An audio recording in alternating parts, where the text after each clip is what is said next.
Once upon a time, in the sacred tea gardens of Uji, there were two legendary tea plants, Samidori and Goko. They weren't just any plants, they were destined for greatness. Together, their leaves created the most powerful, most balanced matcha anyone had ever tasted.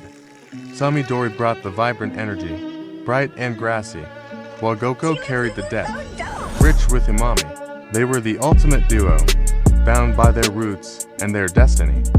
The tea master, their sensei, often whispered to them, "You two, you're special. Together, you're unstoppable.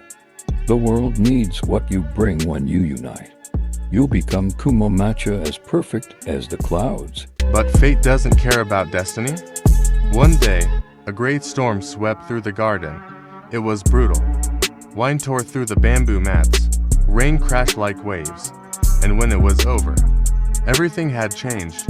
Goko had been struck hard. Many of its leaves were gone, its branches bent, and it could no longer grow like it used to. Samidori was left standing alone, its leaves shaking not from the wind, but from the heartbreak of losing its partner.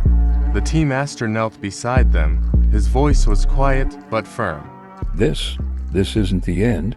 Goko may not be whole, but its essence still remains. Together, we'll honor what's left. And so, the master gathered Goko's remaining leaves and blended them with Samidori's. The matcha they created was like nothing anyone had ever tasted before. It was deep, rich, and powerful, but there was a hint of something else, a quiet sadness, a reminder of what was lost. Every sip told the story of Samidori and Goko's bond. The tea was named Kumo, after the clouds that carried both sorrow and serenity. People came from far and wide to taste this matcha. "This isn't just tea," they said. "This is the story of strength, of never giving up, even when the storm hits."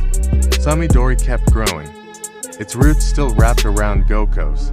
Even though Goko wasn't the same, its spirit lived on in the matcha they created together. Kumo became a symbol of resilience, of how even when things change, we can carry the ones we've lost in our hearts and in every sip of tea. Samidori stood tall, its leaves swaying in the wind, whispering to Goko's roots below, "We're still together, always."